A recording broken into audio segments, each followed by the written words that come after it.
Final de 1942. Foi nessa data que a certeza da vitória começou a trincar.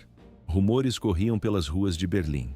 O Exército Vermelho havia cercado o 6º Exército do General Paulus em Stalingrado. A população estava acostumada a triunfos militares. Ninguém queria admitir o óbvio. A maior formação da Wehrmacht estava condenada. Por que continuavam acreditando? A máquina de propaganda era eficiente, mas a realidade no fronte era inegável. Joseph Goebbels anunciou um Natal alemão, sem festas, sem luxo, apenas austeridade e determinação ideológica. Mas isso era apenas o começo da queda. 2 anos se passaram. Natal de 1944. Berlim não celebrava mais. A cidade era uma ruína fumegante. Racionamento escasso, estresse constante. O cansaço era físico e mental. O humor mudou. Tornou-se macabro. Uma piada popular dizia: seja prático, dê um caixão de presente.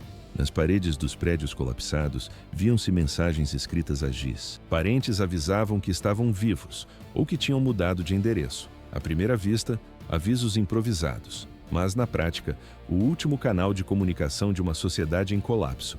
Logo acima dessas mensagens, placas oficiais do Partido Nazista.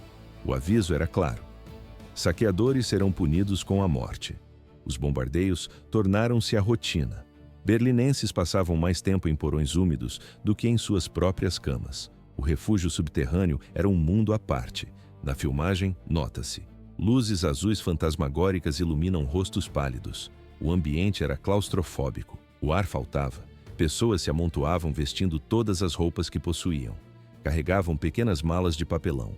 Dentro, apenas o essencial: sanduíches e garrafas térmicas. Os tetos eram pintados com tinta luminosa. Quando a eletricidade falhava, o brilho verde guiava a multidão no escuro. A cidade tinha 3 milhões de habitantes. Não havia abrigos para todos. A superlotação gerava um cinismo brutal. A sigla LS, R para Luftschutzraum, abrigo antiaéreo, ganhou um novo significado nas ruas. O povo dizia que significava Lern schnell Russisch, aprenda russo rápido. A saudação também mudou. Quase ninguém dizia mais Heil Hitler. Ao se encontrarem, os berlinenses sussurravam Bleib übrig, sobreviva. O medo vinha do leste. A propaganda de Goebbels martelava um fato: as atrocidades em Nemmersdorf. Soldados do Exército Vermelho estupraram e assassinaram centenas de habitantes. O pânico era total. A chegada dos soviéticos parecia inevitável. Então, veio dezembro de 1944. A ofensiva das Ardenas. O moral alemão subiu repentinamente. Eles voltaram a acreditar no Führer. Acreditavam nas armas milagrosas. Achavam que podiam fazer o mundo de refém novamente. Mas o alto comando não compartilhava dessa euforia. Oficiais experientes sabiam a verdade matemática. Atacar no oeste enfraqueceria o fronte oriental no momento mais crítico. Hitler não ouvia. Ele estava obcecado. Queria reverter a sorte da guerra. Queria forçar os aliados a negociar. Ele rejeitou qualquer diplomacia com a União Soviética. O general Guderian tentou intervir. Ele alertou Hitler sobre o acúmulo de forças do Exército Vermelho. No mapa, a situação era clara. Uma ofensiva massiva se preparava. A câmera registra: Guderian aponta para as linhas soviéticas tenso. Hitler apenas gesticula impaciente.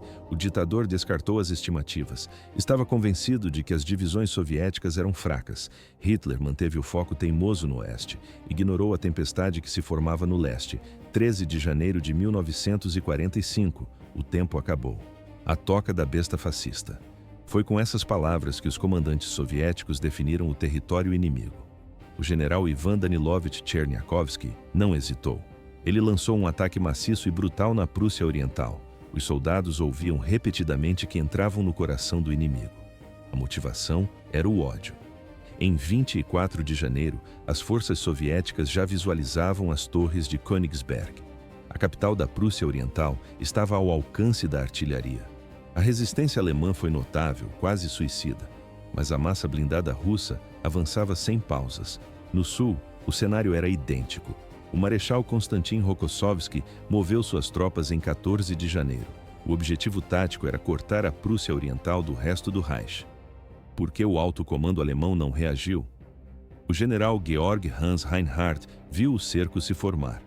Na primeira noite da ofensiva, ele enviou um alerta urgente a Hitler. O aviso foi ignorado. O Führer preferiu a ilusão à realidade tática. O efeito surpresa foi devastador. Os soviéticos romperam as linhas com uma velocidade aterrorizante. O caos administrativo piorou a situação. O Gauleiter Erich Koch, líder regional do Partido Nazista, tinha o dever de proteger a população. Mas sua gestão foi criminosa. Ele recusou a evacuação dos civis. A coordenação com o exército era inexistente. Para completar o desastre, Koch enviou trens lotados de refugiados diretamente para as áreas já capturadas pelos soviéticos. Mas isso era apenas o começo. Quando os tanques T-34 se aproximaram do quartel-general, a postura de Koch mudou. Ele não organizou a defesa. Ele fugiu. Koch entrou em seu carro e desapareceu, deixando milhares de civis enfrentarem a fúria do Exército Vermelho sozinhos.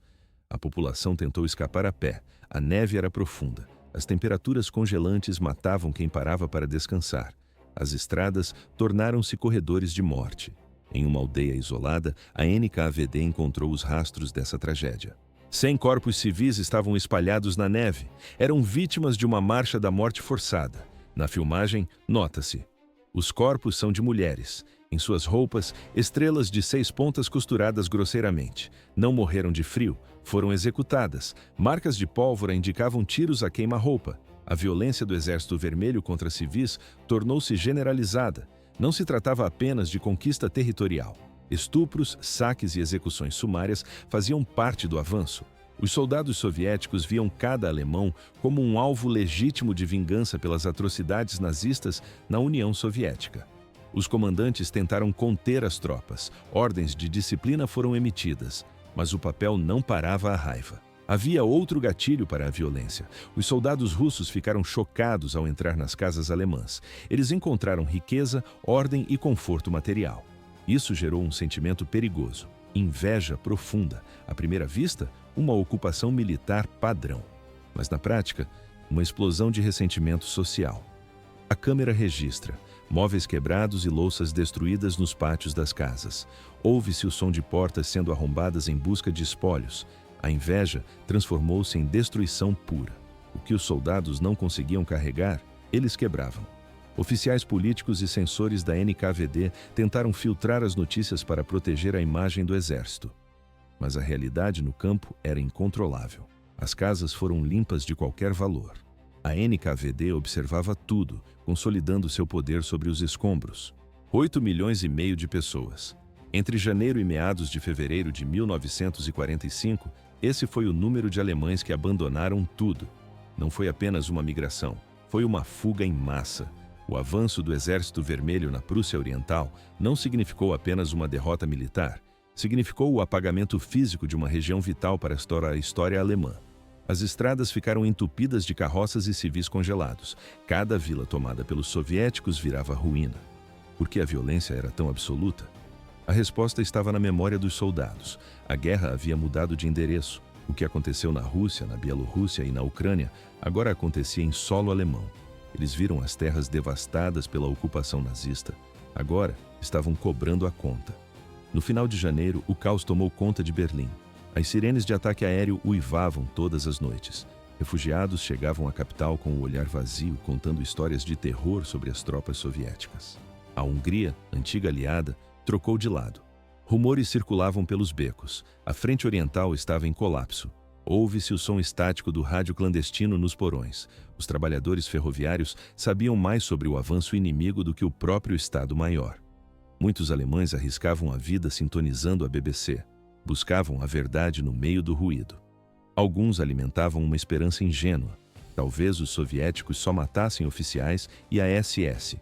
À primeira vista, o transporte público funcionava e as pessoas iam ao trabalho. Mas na prática, a cidade se preparava para o fim. Berlinenses arrumavam camas para parentes desabrigados. Quem tinha conexões tentava fugir. Mas não havia saída fácil. Goebbels declarou: sair de Berlim sem permissão é deserção.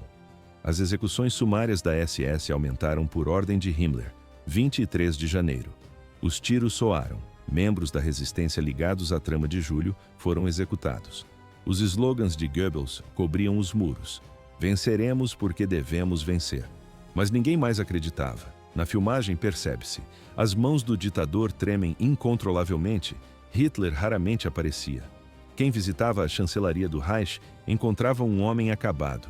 Não parecia o líder de outrora, parecia um idoso senil e desconfiado de sua própria sombra. Enquanto isso, a guerra acelerava. O Marechal Ivan Konev e sua primeira frente ucraniana capturaram a Cracóvia e Radom. O 17º Exército Alemão correu para o rio Oder. O Marechal Georgy Zhukov movia a primeira frente bielorrussa como um rolo compressor em direção a Berlim. Stalin ordenou que Zhukov esperasse as forças de Rokossovski. Zhukov contestou. Não queria dar tempo ao inimigo. Suas forças rasgaram o Wartheland. A resistência alemã foi inútil. O desejo polonês de vingança era feroz. As tropas soviéticas não demonstraram piedade com os civis. 23 de fevereiro. Poznan caiu diante dos tanques soviéticos. A batalha agora batia na porta de Berlim.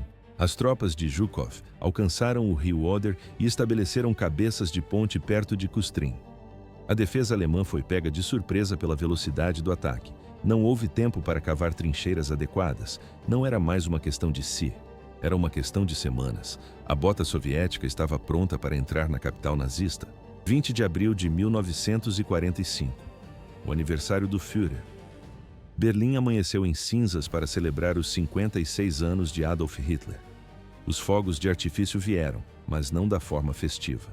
Foram preparados pelos artilheiros da primeira frente bielorrussa. Por que o bombardeio começou exatamente nessa data? Parecia apenas estratégia militar, mas na prática era uma mensagem pessoal de Stalin. Os canhões soviéticos abriram fogo e não pararam mais. O som era contínuo, ensurdecedor. A cidade tremia dia e noite. 3 dias depois, os jornais soviéticos estampavam a manchete. Os soldados vermelhos caminhavam pelas ruas de Berlim. Na mesma manhã, o rádio nazista anunciou a decisão final. Hitler ficaria na capital. Ele transformou a Batalha de Berlim em uma questão de honra europeia. Para os civis, a honra não valia nada. Ideologia não parava estilhaços. Sobreviver era a única missão. Um dos maiores refúgios era o bunker da estação Anhalter. À primeira vista, uma fortaleza indestrutível de concreto e aço, mas, na prática, uma armadilha sanitária. A estrutura tinha paredes de 4,5 metros de espessura, 3 andares para cima, 2 para baixo. 12.000 pessoas se espremiam em 3.600 metros quadrados. O ar lá dentro era pesado. Não dava para se mexer. Chegar ao banheiro era uma missão impossível. Uma mulher permaneceu sentada no mesmo degrau da escada por 6 dias consecutivos. Ela não comeu. Ela mal dormiu. A higiene desapareceu. O cheiro de suor misturava-se ao odor de excrementos, mas isso era apenas o começo. O abastecimento de água foi cortado. A sede tornou-se mais perigosa que as bombas. Havia uma única bomba d'água funcionando do lado de fora da estação. Jovens mulheres precisavam sair do abrigo e correr sob o fogo de artilharia. Era uma roleta russa por um balde de água. Aquelas que voltavam vivas eram tratadas como heroínas pelos mais fracos. A moral dos soldados alemães também colapsou. Oficiais da Wehrmacht despiam suas fardas em becos e vestiam roupas civis roubadas. A deserção deixou de ser crime e virou instinto de sobrevivência. A chegada do inimigo afetou os recrutas mais jovens de forma peculiar. Eles sentiam a morte próxima. Havia uma urgência sexual desesperada. Eles queriam perder a virgindade antes que um tiro de fuzil encerrasse suas vidas. As garotas alemãs aceitavam isso por um motivo sombrio. O medo do estupro coletivo pelos soviéticos era paralisante. Elas preferiam se entregar aos garotos alemães nos porões escuros. Um jornalista norueguês observou a cena. Ele descreveu uma busca frenética por prazer em meio aos escombros. Mas a análise estava errada. Não era prazer. Era pânico puro. A cidade mergulhou na anarquia. Gerda Petersen, uma jovem secretária, juntou-se a um bando de mulheres famintas. Elas encontraram um vagão de suprimentos da Luftwaffe e começaram o saque. Ouve-se o barulho rasgado de motores aéreos. Caças russos mergulharam e abriram fogo. As balas de metralhadora ricocheteavam no calçamento. Gerda deslizou para baixo de uma carroça para não morrer. Na filmagem mental da cena, o absurdo se destaca. Gerda viu uma mulher correndo abraçada a rolos de papel higiênico. Um disparo a atingiu. Ela caiu morta, ainda segurando os itens de higiene. Gerda pensou na estupidez daquela morte, morrer por papel. Sem eletricidade, a informação oficial acabou. Os boatos viraram a moeda corrente. A propaganda nazista ainda exigia resistência até o último homem, mas os céus traziam outra leitura. Aviões soviéticos despejavam toneladas de panfletos. A mensagem era seca: lutar é inútil. Esses papéis funcionavam. Muitos soldados alemães guardavam os panfletos nos bolsos. Eles mostravam o papel aos captores soviéticos como um pedido de clemência na hora da rendição. Havia panfletos específicos para as mulheres de Berlim. Os russos prometiam segurança. Pediam que elas convencessem seus maridos a largar as armas. Mas Berlim não acreditava em milagres. As mulheres sabiam o que vinha do leste. O medo da violência sexual era uma certeza matemática. A esperança havia desaparecido. Nesse cenário, as tropas soviéticas avançaram. O general Helmut Weidling comandava a defesa final. Ele tinha 45 mil homens, uma mistura trágica de soldados da SS, remanescentes da Wehrmacht e a milícia Volkssturm, formada por velhos e crianças. Do outro lado, 1,5 milhão de soviéticos. Enquanto a batalha rugia, Hitler permanecia no bunker. Ele movia exércitos imaginários no mapa. Sua desconexão com a realidade era total. Sua última ordem real foi destrutiva. Se ele caísse, a Alemanha cairia junto. Ele ordenou a destruição da infraestrutura. Pontes foram detonadas, estoques de comida foram queimados, a crueldade atingiu o ápice no metrô, as comportas foram abertas, túneis onde milhares de civis se escondiam foram inundados, a água subiu rápido. Milhares morreram afogados no escuro, vítimas do próprio líder. A câmera registra uma paisagem lunar de concreto quebrado. Prédios esqueléticos perfilavam as avenidas. As ruas estavam intransitáveis, cobertas de escombros e corpos que ninguém recolhia. Os soviéticos avançavam quarteirão por quarteirão. A resistência alemã, embora feroz em alguns pontos, não tinha munição, nem homens, nem chance. A outrora orgulhosa capital do Reich desmoronou. A defesa foi brava, mas o resultado foi fútil. 2 de maio, manhã cedo. As tropas soviéticas capturam a chancelaria do Reich. Nesse mesmo dia, a famosa bandeira vermelha da União Soviética sobe sobre o Reichstag. Berlim, o coração pulsante da Alemanha nazista, parou de bater. O Terceiro Reich caiu. Para os soldados soviéticos, aquele momento foi de êxtase puro. A guerra havia terminado. A vitória estava finalmente nas mãos deles. Por que a euforia virou pesadelo tão rápido? Parecia o fim da violência, mas o ódio acumulado era mais forte que a disciplina. As comemorações da vitória rapidamente se transformaram em caos absoluto. Embriagados pelo sucesso militar, os soldados soviéticos tornaram-se agressivos. A hierarquia desmoronou entre as tropas. Homens começaram a saquear lojas e residências. O consumo excessivo de álcool tornou-se a norma. Eles não bebiam apenas para celebrar. Bebiam quantidades irreais de qualquer coisa inflamável que encontrassem. Comissários políticos tentaram controlar o exército bêbado. Mas o controle era impossível. Cantorias, danças e bebedeiras evoluíram para desordem generalizada. Eles arrombavam apartamentos, buscavam comida, álcool e objetos de valor. O som de portas sendo quebradas ecoava pelos corredores dos prédios. Em muitos casos, os soldados soviéticos invadiam as casas e executavam os ocupantes friamente, mesmo quando os alemães tentavam se render. À primeira vista, uma rendição formal, mas na prática, um campo de extermínio urbano. Alguns soldados alemães e membros da Volkssturm agitaram bandeiras brancas, o sinal universal de paz, mas foram metralhados ali mesmo. A situação piorou conforme os dias passavam. A violência parecia não ter fim. No entanto, houve exceções. Vale mencionar que existiam soldados que mantiveram a decência. Um destacamento de sapadores entrou em um apartamento. Encontraram uma mulher doente, deitada. Eles lhe deram comida, viraram as costas e foram embora. Sem violência, sem roubo. Mas isso foi uma raridade estatística. O tratamento geral dado aos berlinenses foi brutal. Ultrapassou os limites da decência humana comum. Embora as batalhas tivessem cessado, os cidadãos de Berlim e da Alemanha ainda iriam sofrer, especialmente as mulheres. Foi uma represália brutal. Os horrores da ocupação de Berlim ficaram marcados na carne da cidade. Para o Exército Vermelho, que invadiu a Alemanha pelo leste, a motivação era visual. Ao longo da fronteira, nota-se placas de trânsito espalhadas com mensagens diretas. Elas incitavam os soldados a não terem piedade. O texto era claro: você está na Alemanha. Vingue-se dos hitleristas. Com tal ordem gravada na mente, a falta de remorso dos soviéticos não foi um acidente, foi uma consequência. 3 dias. Esse foi o tempo exato que durou a falsa paz em Berlim. Por que os primeiros momentos pareceram seguros? Os soldados soviéticos estavam ocupados demais. Eles caçavam as tropas alemãs em retirada, ignorando a população. Enquanto isso, civis saqueavam armazéns de comida e buscavam combustível nas ruínas. Ninguém olhava para trás. Mas no 4º dia, o cenário mudou drasticamente. Não foi apenas uma interrupção da calma, foi o início de uma vingança brutal contra a população mais vulnerável, as mulheres. O Exército Vermelho não via civis, via troféus de guerra. Uma corrente ininterrupta de saques e estupros começou. Na filmagem de arquivo, nota-se ruas escuras cheias de escombros e sombras. As vítimas não tinham perfil definido. Meninas jovens, idosas, mães de família. Os soldados não se importavam com a afiliação política. Nazistas ou não, o tratamento era o mesmo. O fato de a maioria dos soldados estar constantemente bêbada apenas piorava a violência.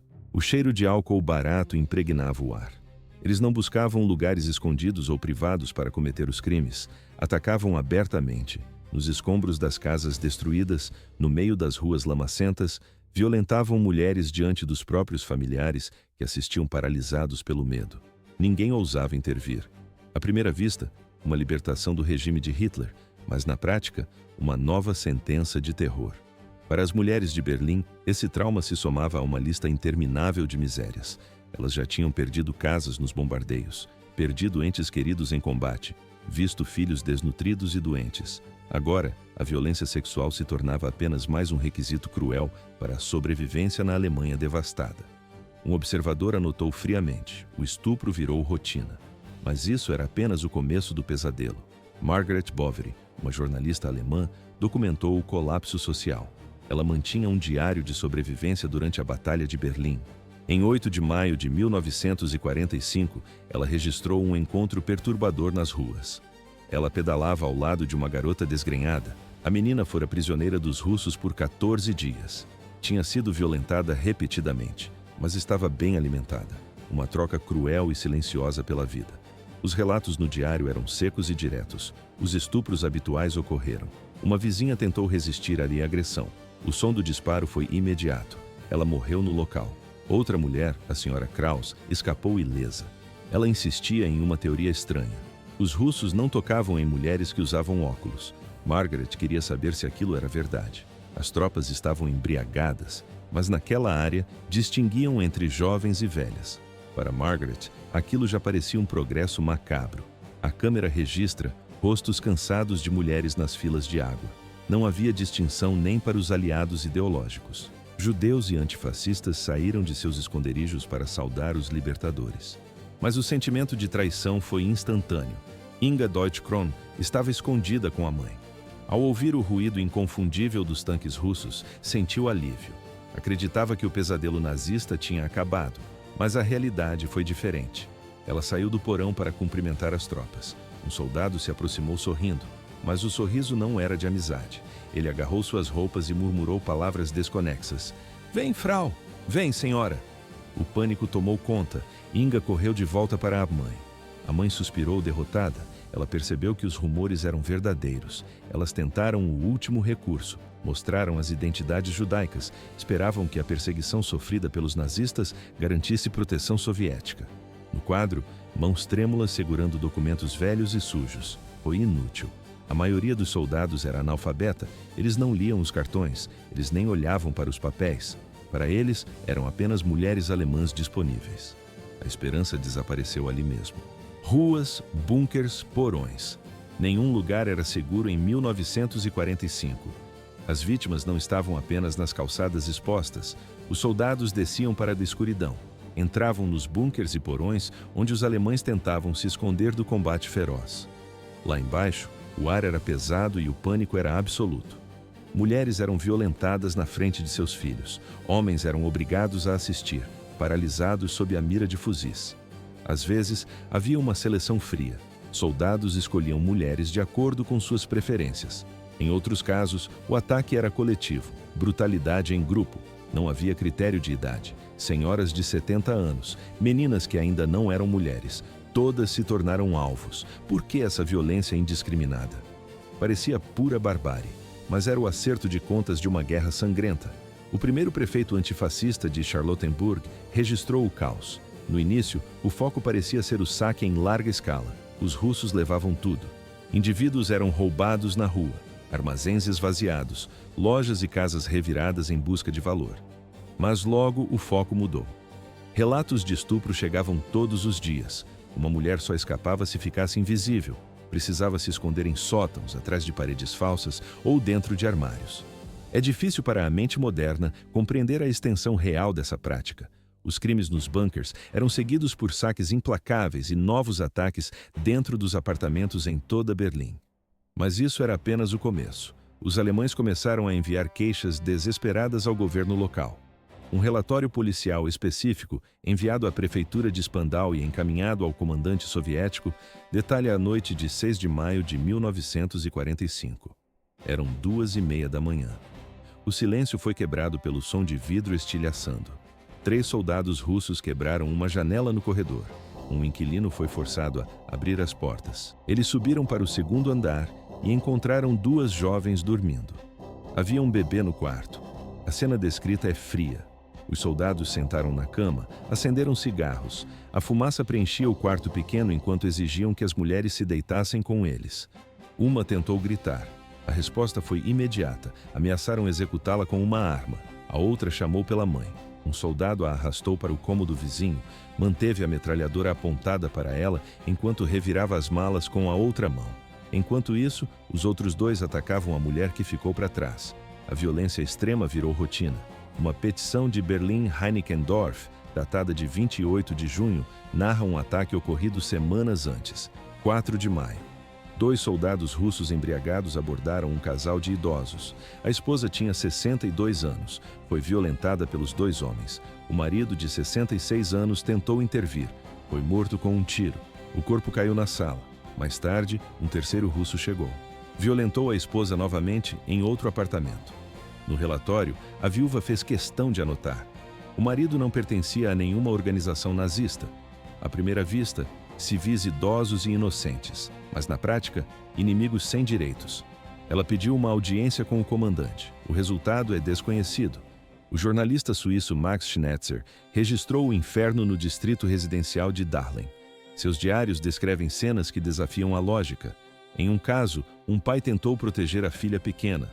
Na descrição, o golpe é técnico. Uma baioneta de 3 gumes cravada direto no abdômen. Os russos formavam filas de dezenas de homens diante de mulheres isoladas. No frenesi, não percebiam que as vítimas já estavam mortas. Algumas haviam ingerido veneno para escapar. Outras sucumbiram a hemorragias internas massivas dos órgãos. Muitas lutaram, morderam e arranharam para se defender. Receberam coronhadas de fuzil na cabeça até pararem de se mover. Homens que se lançavam contra os soldados eram abatidos instantaneamente. Meninas eram caçadas pelos jardins. A perseguição corria pelas ruas, subia nos telhados e só acabava quando elas saltavam para a morte. Visualiza-se a brutalidade, mulheres encurraladas em quartos, soldados abrindo suas bocas à força e obrigando-as a beber álcool. Schnetzer, no entanto, faz uma ressalva importante. Nem todos os soldados russos podiam ser condenados por estupro. Ao ser questionado sobre o comportamento das tropas em Wannsee, um colega jornalista foi direto.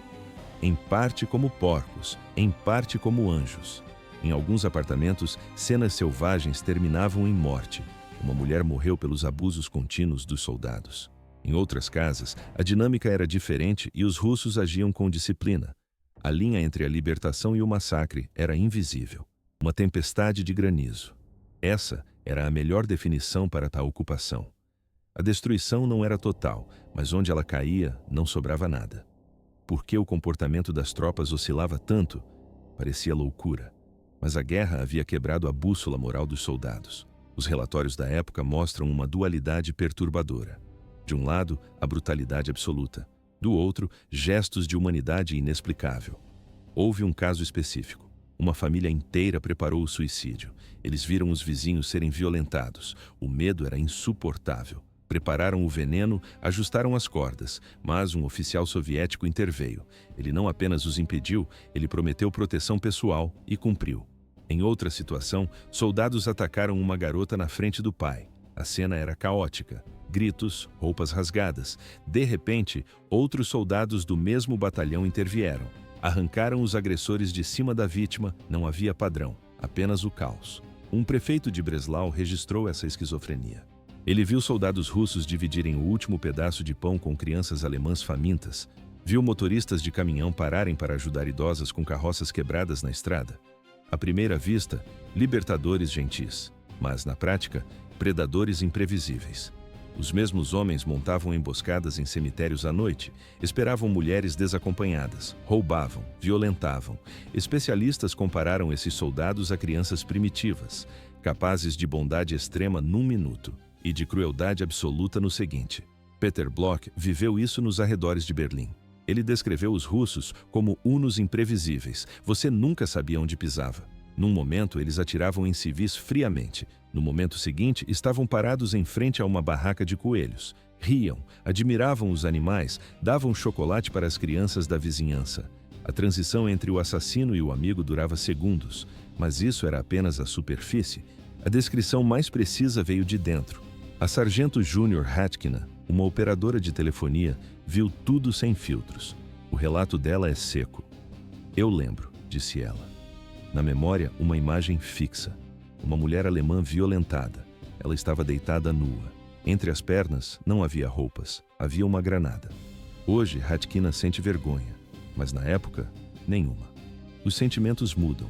O ódio anestesiava tudo. A situação piorou meses depois. 5 garotas alemãs chegaram ao batalhão. Foram até o comandante. Choravam. O médico ginecologista fez o exame. O relatório foi brutal. Lesões graves, ferimentos irregulares, tinham sido violentadas a noite inteira. As roupas de baixo estavam encharcadas de sangue. A reação do comando foi imediata. O batalhão foi formado, centenas de soldados em fila. O silêncio era total. O comandante disse às garotas: "Vão e olhem, se reconhecerem alguém, nós atiramos na hora." Não importava a patente, a execução seria sumária. Nesse momento, algo estranho aconteceu. As garotas sentaram no chão e choraram. Elas se recusaram a apontar os culpados. Disseram que não queriam mais sangue, não queriam mais mortes. O comandante encerrou a formação.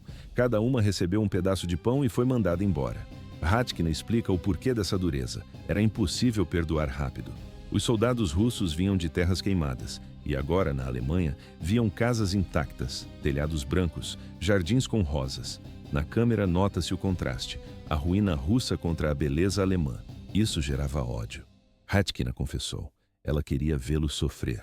Queria ver as lágrimas deles. Não dava para virar uma chave e sentir piedade. A bondade levaria décadas para retornar. Esse foi mais um paradoxo sangrento. O ódio não desliga com um interruptor. Abril de 1945. Sobreviver às bombas não era o fim, era apenas o começo da caçada. As mulheres alemãs enfrentavam agora uma ameaça imediata nas ruas devastadas de Berlim. Como escapar de um exército conquistador sem leis? Não havia polícia para chamar. A única defesa era a astúcia extrema. Elas iniciaram um processo de camuflagem. O objetivo era desaparecer ou causar repulsa. Mulheres bonitas esfregavam cinzas de carvão e terra no rosto, cortavam os cabelos de forma irregular com facas de cozinha para parecerem doentes ou loucas. Vestiam roupas masculinas ou colocavam camadas de trapos sobre o corpo. A silhueta feminina precisava ser apagada. Parecer volumosa e suja era a melhor armadura. Mas isso era apenas o começo. O medo biológico foi usado como arma. Diante de soldados, elas gritavam uma única palavra: tifo. Fingiam estar infectadas com doenças venéreas. Mesmo bêbados, os soldados entendiam o risco. O medo do contágio muitas vezes superava o impulso da violência. Fingir a doença salvou milhares. A câmera registra ruas desertas durante o dia, mas uma vida subterrânea intensa. A tática mais comum era a invisibilidade. Elas passavam semanas em porões úmidos, sem luz solar. Escondiam-se em buracos no chão, atrás de caixas, em sótãos falsos. Buscavam refúgio em casas com idosos e crianças, na esperança de que a presença de inocentes gerasse piedade. À primeira vista, um grupo familiar indefeso, mas na prática, um escudo humano calculado. A fome, no entanto, forçava a saída. Quando precisavam buscar água ou comida, elas se moviam em alcateias. Grupos de 5 ou 6 mulheres caminhavam juntas, ombro a ombro. Apostavam na segurança numérica para intimidar agressores solitários. O suborno tornou-se a moeda corrente. Relógios de ouro, anéis de família, latas de conserva. Tudo era usado para negociar a integridade física. Elas abordavam os soldados, oferecendo objetos de valor em troca de passagem segura. Em alguns casos, tentavam apelar para a honra, mostrando fotos de filhos ou pais. Era uma negociação desesperada no meio do caos. Nas comunidades, a defesa era organizada. Barricadas improvisadas bloqueavam portas e janelas de porões. Mulheres organizavam turnos de vigília de 2 horas. Ao menor sinal de botas marchando, um aviso corria pelo abrigo. Todos se preparavam para defender o perímetro ou fugir pelos fundos. Mas a estratégia mais paradoxal envolvia a escolha do agressor. Algumas mulheres decidiram buscar a proteção de oficiais de alta patente. A lógica era fria: encontrar um lobo poderoso para afastar os cães menores. Elas ofereciam sexo consensual a um oficial soviético em troca de segurança contra o estupro coletivo pelos soldados rasos. No diário de uma mulher anônima em Berlim, essa transição é descrita sem filtros. Após sofrer violências brutais entre abril e maio, ela tomou uma decisão. "Eu preciso de um oficial", ela concluiu. A câmera mental visualiza a cena. Ela limpa o rosto, arruma a roupa e sai à rua. Ela pratica frases em russo. Ela avalia as patentes nos uniformes. Não era mais apenas uma vítima paralisada. Ela estava planejando, agindo, caçando um protetor. Mulheres que falavam russo ou conheciam a cultura soviética usavam essa vantagem para estabelecer conexões humanas rápidas. Isso gerou um fenômeno estranho. Onde havia violência, surgiam momentos de afeto real. A vítima tornava-se manipuladora. Relações complexas nasciam entre as ruínas. A sobrevivência exigia adaptação total. 1.900.000. Esse é o número estimado de mulheres alemãs violentadas por soldados soviéticos. Por que o horror não parou com a rendição oficial? A guerra acabou no papel. Mas nas ruas, a caçada continuava. O medo da violência sexual tornou-se o ar que elas respiravam durante a ocupação. Em Berlim, os números variam, mas a brutalidade é constante. Relatórios conservadores citam 20.000 vítimas. Outras fontes explodem essa contagem para 100.000, ou até quase 1 milhão.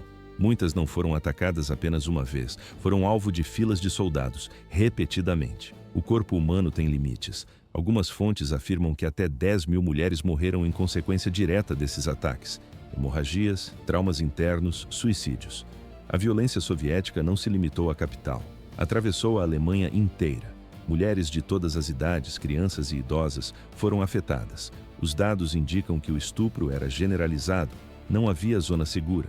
Mas sobreviver ao ato físico não significava o fim do tormento. Surgiu uma nova crise, uma epidemia de gravidezes indesejadas.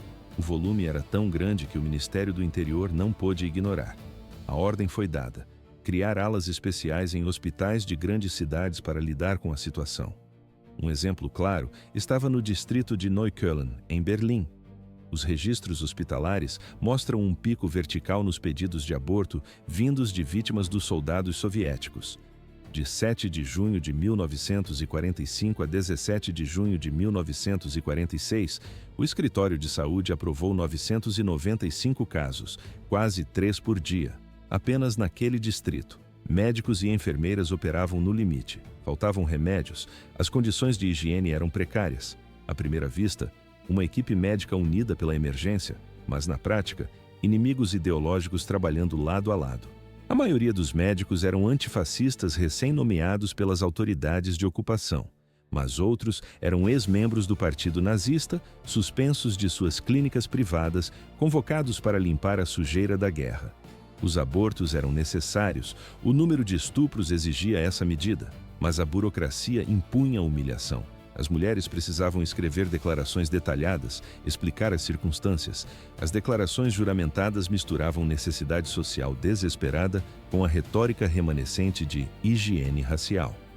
Na filmagem de arquivo, nota-se: pilhas de documentos manuscritos assinados com mãos trêmulas. Uma mulher relatou seu caso por escrito. O ataque ocorreu em 27 de abril de 1945. Ela pediu o aborto por um motivo prático. Já tinha um filho ilegítimo, vivia amontoada com os pais que cuidavam de outras crianças pequenas. Não havia espaço nem comida para mais uma vida. Outro caso, uma mulher atacada no caminho para Potsdam. Ela declarou ser solteira. Sua mãe havia morrido 15 anos antes. Seu pai era meio judeu e ela não tinha contato com ele há 6 anos. Estava sozinha no mundo. Explicou que era impossível trazer uma criança ao mundo naquelas condições. Mas isso era apenas o começo dos relatos. 20 de agosto de 1945. Outra vítima escreve: ela foi atacada no segundo dia da Páscoa, a caminho do trabalho. O agressor foi descrito no relatório como um soldado mongol. No texto, sente-se o nojo. Ela descreveu o abuso e a gravidez resultante com repulsa visceral. Afirmou que não podia levar a gestação a termo, isso levaria à sua própria morte. Seus filhos ficariam órfãos. Mulheres com famílias grandes e situações impossíveis também imploraram por abortos. Uma mãe de 3 filhos com idades entre 5 e 11 anos fez o pedido. O motivo? Seu marido, um ex-soldado, nunca voltou do fronte. Ela já tinha sido bombardeada 2 vezes. Havia fugido da Prússia Ocidental em janeiro, atravessando o gelo e a lama. Não tinha mais forças para criar o filho de um inimigo. Outra vítima, também atacada a caminho do trabalho, escreveu seu depoimento. Foi abusada por um soldado mongol. Resistiu, lutou, mas engravidou. Buscou ajuda médica para evitar que seus filhos existentes perdessem a mãe para o desespero ou para a fome. Além dos fetos, os estupradores deixaram outro rastro: doenças venéreas. A sífilis e a gonorreia espalharam-se como praga. Médicos como Anne-Marie Durand-Wever voltaram a trabalhar em postos de primeiros socorros nas ruínas de uma Berlim bombardeada. Sua rotina era mecânica: testar mulheres e meninas para doenças, preparar os abortos necessários. Durand-Wever observou que o caos não terminou com a rendição. Estupros, doenças venéreas, gravidezes indesejadas e abortos em massa continuaram firmes até 1946. O aumento vertiginoso nos abortos após a campanha de estupro revela a magnitude da violência. Não foi um evento isolado, foi sistêmico, impactou a demografia e a psicologia de uma nação. Profissionais médicos e o sistema social tiveram que se adaptar da noite para o dia. Ouve-se apenas o som de carimbos batendo em papéis nos escritórios de saúde. Os registros de Neukölln e outros escritórios documentam o sofrimento generalizado. Documentam também o esforço para fornecer algum alívio. O legado da campanha de estupro soviética deixou uma marca permanente em muitas mulheres. O aumento nos abortos destaca as circunstâncias desesperadoras que elas enfrentaram. Fúria desencadeada. Milhares de relatos confirmam o horror absoluto. As mulheres alemãs sofreram violências indescritíveis, crimes que merecem condenação total. O que levou o Exército Vermelho a tal nível de brutalidade? Testemunhas diretas diriam que eram apenas monstros, mas a resposta para essa pergunta exige um recuo no tempo. Verão de 1944. O cenário muda para a Ucrânia. As tropas soviéticas acabavam de liberar o campo de concentração de Yanovska. Os alemães recuaram às pressas. Na fuga, deixaram para trás um rastro de cadáveres frescos. Não houve tempo para esconder as evidências. Os corpos estavam empilhados em valas estreitas. Apenas uma fina camada de areia solta cobria os mortos. O cheiro era físico, um fedor denso de decomposição que atraía nuvens negras de moscas. Para os soldados, foi um choque visceral. Era a primeira vez que encaravam aquela escala de monstruosidade. Na filmagem da época, nota-se: moscas cobrem a carne exposta e os rostos dos soldados se contorcem. Os mortos tinham as mãos amarradas nas costas com arame, crânios apresentavam perfurações de bala a queima-roupa. O chão ao redor das covas contava outra história. Tufos de cabelo feminino estavam espalhados por toda a parte. Os guardas alemães arrancaram os cabelos das mulheres enquanto as arrastavam para a execução. Arquivos russos preservaram os testemunhos dos sobreviventes de Yanovska. Eles descrevem o inferno cotidiano da guerra de aniquilação. Um nome se destacava: Oberführer Vilgas. O comandante do campo tinha um passatempo macabro. Ele e sua esposa sentavam-se na varanda e atiravam nos prisioneiros que trabalhavam no pátio. Era como caça esportiva. À primeira vista, uma brincadeira familiar. Mas na prática, execução de inocentes. A crueldade atingia níveis impensáveis. Vilgas ordenava aos guardas que jogassem crianças para o alto. O objetivo era atirar nelas antes que tocassem o chão. Sua filha de 9 anos assistia a tudo. A menina batia palmas e gritava: "Papai, de novo, de novo!" A máquina de propaganda soviética não desperdiçou esse material. Era preciso garantir que cada soldado visse aquelas imagens.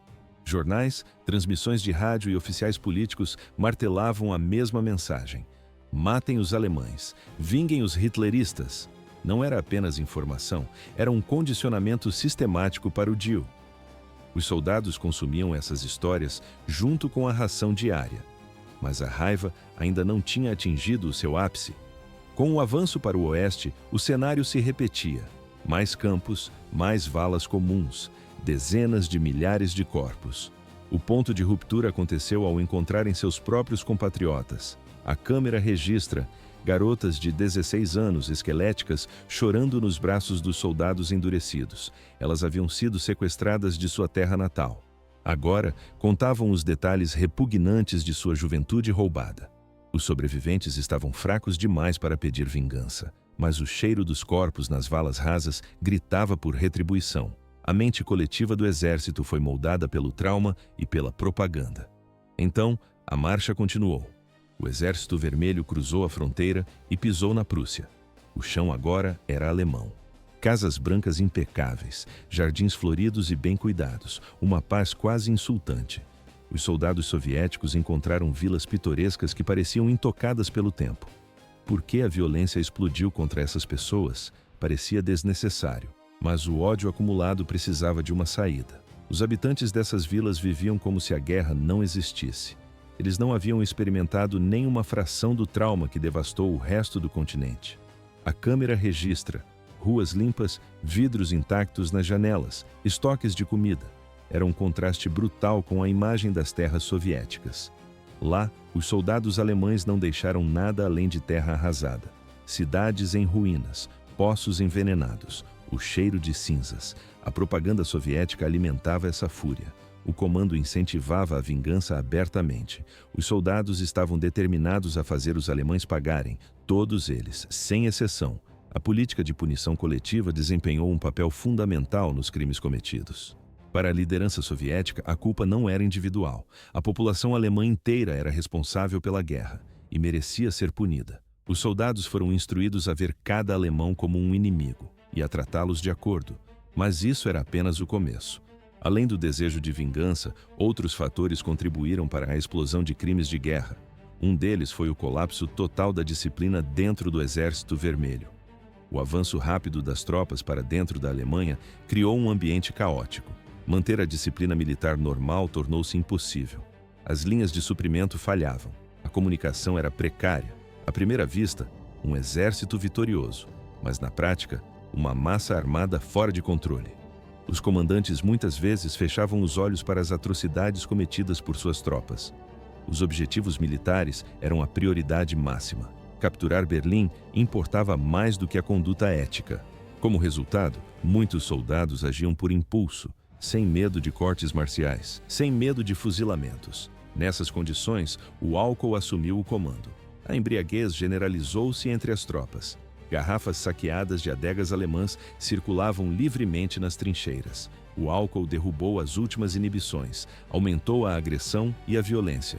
Soldados bêbados tornavam-se incontroláveis, saqueavam casas, violentavam mulheres, matavam civis. Não havia respeito pela vida alheia, muito menos pelas consequências. O impacto psicológico da guerra nos soldados soviéticos não pode ser subestimado. 4 anos de combates brutais, a perda diária de camaradas, a ameaça constante da morte. Tudo isso destruiu a saúde mental da tropa. Na filmagem, nota-se os rostos endurecidos, os olhares vazios e distantes. Muitos soldados tornaram-se insensíveis à violência e à morte.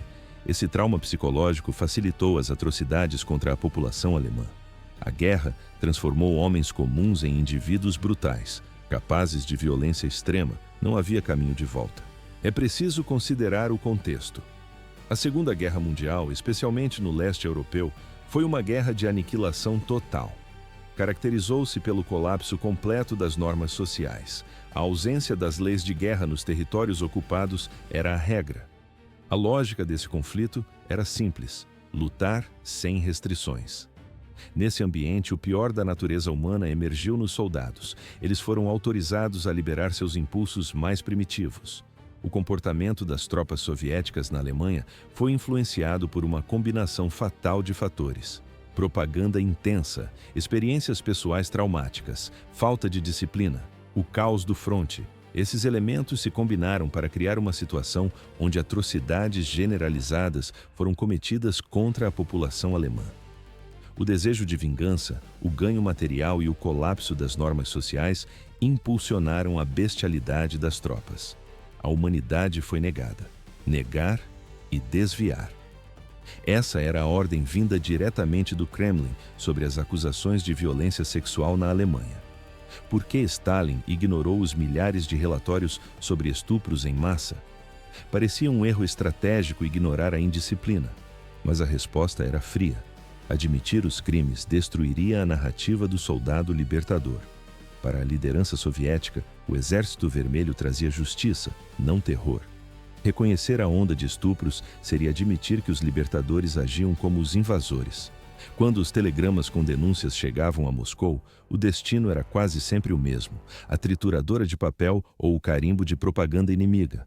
A máquina estatal trabalhava dia e noite. O objetivo era convencer o mundo de que o soldado soviético era moralmente superior ao fascista, disciplinado e justo. Nos noticiários da época, vê-se a imagem construída: soldados distribuindo pão, sorrindo para crianças, erguendo bandeiras. Mas a realidade nas ruas de Berlim e Viena era diferente. Quando negar se tornou impossível, surgiu outra tática: a justificativa. Uma nova narrativa circulou entre as tropas. Depois de anos vendo vilas soviéticas queimadas e famílias massacradas pelos nazistas, a violência na Alemanha foi rebatizada como retaliação. Não era crime, era o troco.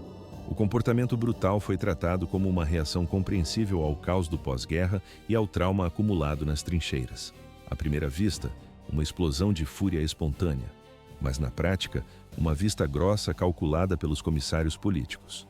No entanto, no terreno, a anarquia começou a preocupar os comandantes locais. A disciplina militar estava derretendo. As autoridades soviéticas, temendo perder o controle da tropa, começaram a investigar casos isolados. O método era brutal e direto. Se um soldado fosse suspeito, a unidade era perfilada. As vítimas, quase sempre mulheres alemãs aterrorizadas, eram trazidas para o reconhecimento. Não era apenas um procedimento legal, era uma tortura psicológica. A mulher precisava encarar, olho no olho, os homens que a haviam violentado horas ou dias antes. Muitas desmaiavam, outras recusavam por medo, mas algumas encontraram coragem no meio do horror. Os arquivos militares detalham o caso de uma jovem alemã brutalmente agredida por um grupo específico. Os oficiais a levaram até o pátio. Na filmagem mental da cena, a garota trêmula aponta o dedo. Os soldados são retirados da formação. Não houve advogados de defesa ou apelações longas. Os acusados foram levados a um tribunal de campo improvisado. O veredito: culpados. A punição foi imediata: execução por fuzilamento. O som dos disparos serviu de aviso para o restante do batalhão. O objetivo não era justiça humanitária, era medo. O comando precisava mostrar que a desordem não seria tolerada, nem mesmo na vitória. Mas isso era apenas parte da história. Dentro dos quartéis, uma guerra silenciosa acontecia entre os próprios russos. Muitos soldados veteranos que lutavam pela honra da unidade não aceitavam a barbárie. Eles viam o estupro como uma mancha na farda que usavam. A reação vinha na forma de justiça vigilante. Camaradas espancavam camaradas. Se um grupo era pego violentando civis, outros soldados intervinham com socos, coronhadas e botas. Eles queriam limpar a reputação do regimento com as próprias mãos. O moral da tropa estava em jogo. A vergonha motivava a violência corretiva. Algumas vítimas também decidiram não esperar pelos tribunais. Mulheres alemãs, armadas com o desespero, buscavam seus agressores para cobrar o preço com sangue. A coragem surgia da total falta de opções. Apesar desses esforços pontuais, o cenário geral era sombrio. O caos do campo de batalha blindava a maioria dos criminosos. Milhares de vítimas nunca denunciaram. O medo de não serem acreditadas paralisava. O medo de serem mortas silenciava. Além disso, a estrutura militar era rigidamente patriarcal. Muitos oficiais viam as denúncias como histeria ou irrelevantes diante da magnitude da guerra. Essa relutância em agir permitiu que a impunidade reinasse em vastas áreas da zona ocupada.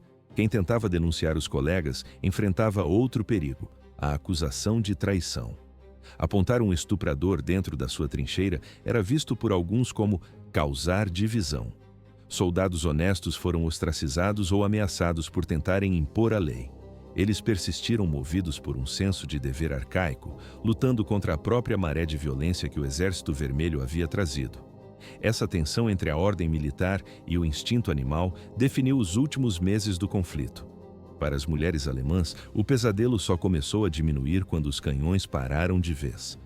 A zona de ocupação soviética foi, lentamente, submetida a regras civis rígidas. 10 a 15 anos de trabalhos forçados. Essa era a nova pena. Diante da montanha de relatórios sobre estupros, Moscou precisou agir. A reputação do autoproclamado Exército Vermelho Libertador estava em ruínas. Por que a liderança soviética decidiu intervir agora? Não foi apenas por humanidade. Foi cálculo político para salvar as relações com o pós-guerra. O Presídium do Soviete Supremo emitiu a diretiva. O objetivo era conter a violência desenfreada que manchava a foice e o martelo. Oficiais de alta patente receberam ordens expressas: impor disciplina a qualquer custo. O soldado soviético precisava ser visto como um libertador, não como um predador.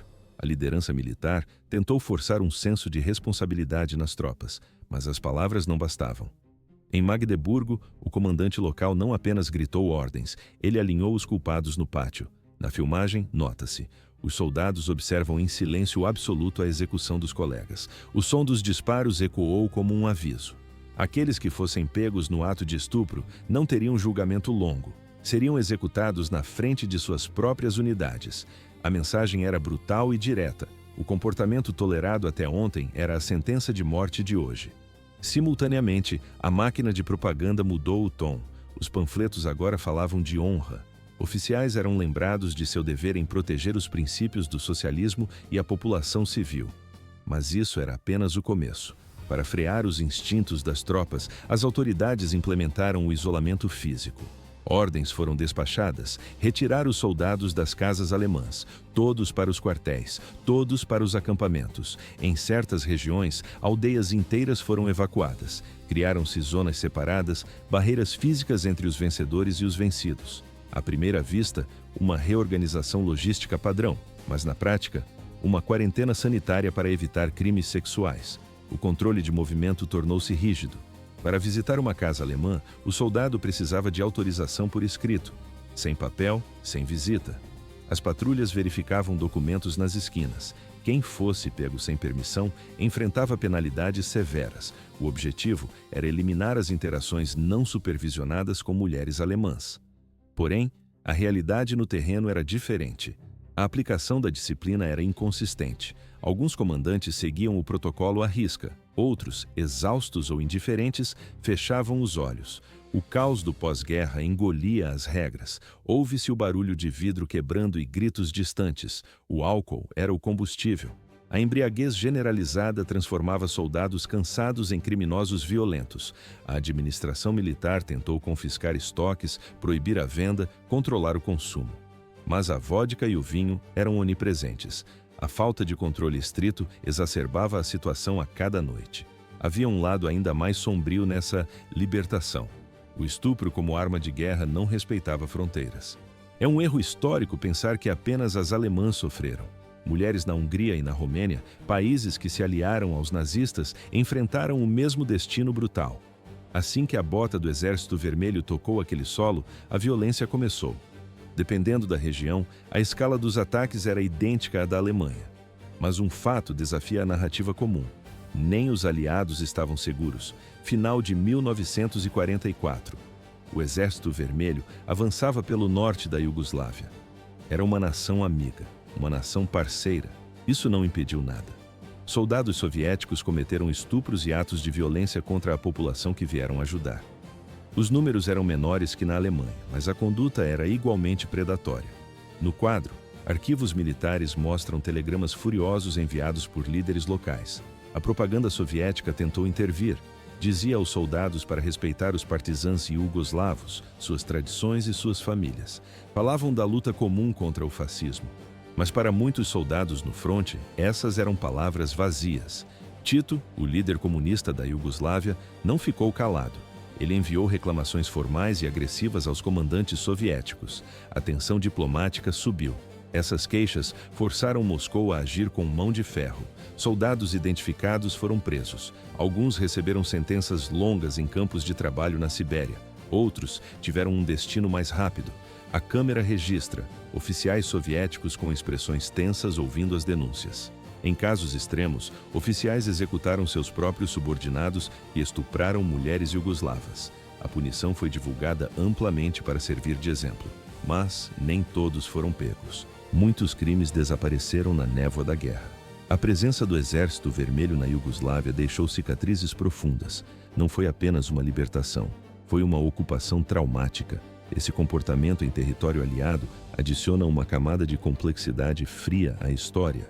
A questão do estupro em tempo de guerra não é simples. Assim terminou a ilusão do libertador impecável. 14.000 vítimas. Esse é o número estimado de mulheres violentadas por soldados americanos na Europa Ocidental durante a guerra. Por muito tempo, a história focou apenas nos crimes soviéticos no fronte oriental. Mas americanos, britânicos e franceses também deixaram um rastro de sangue através da Alemanha. Por que esses crimes foram esquecidos no Ocidente? A narrativa oficial vendia a imagem de libertadores imaculados, mas a realidade nos arquivos militares é suja e brutal. Para os soldados americanos, os abusos começaram muito antes de chegarem a Berlim. Iniciaram logo após o desembarque na Normandia. O alvo não eram as inimigas, mas as francesas. As tropas chegaram ao continente alimentadas por mitos da propaganda e da cultura pop, acreditando que a mulher francesa era sexualmente disponível. Eram vistas como presas fáceis. O comando do exército americano pouco fez para impor disciplina. Justificavam o comportamento predador culpando os problemas sociais da França. Quando o número de denúncias explodiu, a liderança precisou de um bode expiatório. A culpa recaiu desproporcionalmente sobre os soldados afro-americanos. Eles foram processados com rigor e punidos severamente, enquanto outros escapavam. Mas isso era apenas o começo. A situação piorou drasticamente quando cruzaram a fronteira da Alemanha. Rápido avanço das tropas, oportunidades constantes. Os estupros aconteciam no calor do deslocamento. Apenas em abril de 1945, 37 soldados foram condenados por estupro. E esses foram apenas os casos que chegaram a julgamento. A violência não era apenas sexual, era sádica. Mulheres alemãs eram espancadas até perderem a consciência. Eram submetidas à penetração oral e anal forçada. Nos relatórios médicos, nota-se hematomas severos e sinais de resistência física desesperada. As estatísticas militares revelam um dado perturbador sobre a idade das vítimas. Cerca de metade dos acusados nos primeiros meses do pós-guerra atacou adolescentes. Não havia limite para a perversidade. A vítima mais jovem registrada tinha apenas 7 anos, a mais velha, 69. O estudo que aponta 14.000 estupros foca na Europa Ocidental, com a maioria absoluta ocorrendo em solo alemão. Porém, arquivos nacionais dos Estados Unidos indicam que os números oficiais são irreais. Crimes cometidos por americanos, incluindo estupro, eram muito mais frequentes do que o reportado. À primeira vista, uma força de ocupação trazendo ordem, mas, na prática, uma ameaça constante para civis vulneráveis.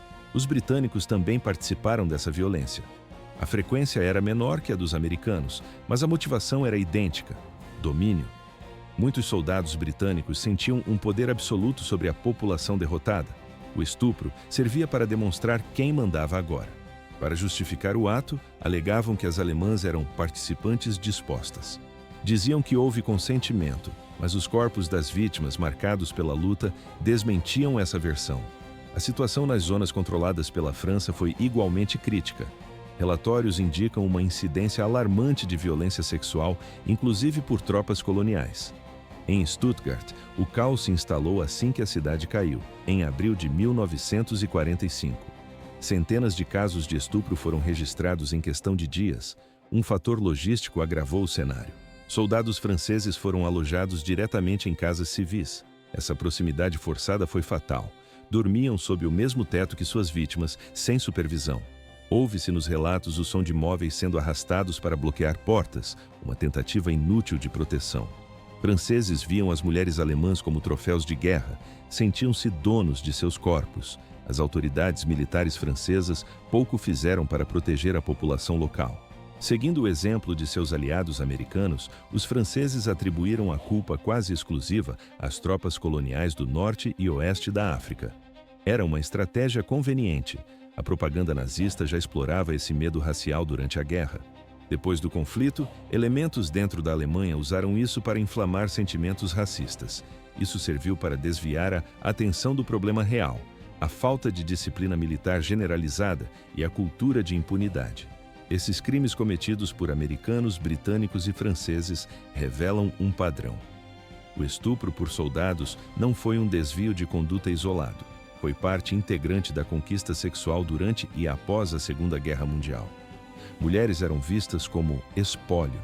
Autoridades militares ignoraram as denúncias, minimizaram o sofrimento, culparam as vítimas ou usaram preconceitos raciais para justificar a barbárie. Para as mulheres alemãs, já devastadas pelos bombardeios e pela fome, o estupro tornou-se uma parte costumeira da derrota. Não havia quem as defendesse. As cicatrizes na alma permaneceram por gerações. A vingança era o combustível do avanço soviético. Anos de propaganda nazista haviam doutrinado a população alemã com uma única certeza. Os soviéticos não eram humanos, eram selvagens vindos do leste. Quando os tanques T-34 cruzaram a fronteira, o pânico absoluto tomou conta das cidades. Não era apenas medo da derrota, era medo da aniquilação total. Por que a população civil não tentou resistir? Parecia lógico defender suas próprias casas, mas o terror imposto pela propaganda foi mais eficaz que qualquer arma. Lençóis brancos surgiram nas janelas, em cada vilarejo, em cada fachada de prédio, o sinal de rendição tremulava ao vento. Os soldados soviéticos avançavam esperando o combate urbano. Encontraram silêncio. A Wehrmacht já não existia ali. A maioria dos homens aptos para o combate estava morta ou capturada. Restavam apenas os extremos demográficos, idosos curvados pelo tempo, mulheres exaustas e crianças assustadas. Mas a rendição não trouxe paz. O medo da violência sexual espalhou-se como um incêndio florestal. Não eram casos isolados, era uma onda sistemática. Mulheres alemãs pararam de frequentar locais públicos. Mesmo após sofrerem abusos, elas evitavam os hospitais. O medo das autoridades era maior que a dor física. À primeira vista, uma crise de saúde pública. Mas na prática, um jogo de desinformação e terror psicológico. Os soviéticos tentaram intervir, montaram centros médicos para conter a explosão de doenças venéreas, mas as salas de espera ficaram vazias. O boato nas ruas era letal. Diziam que aquelas clínicas não eram para curar.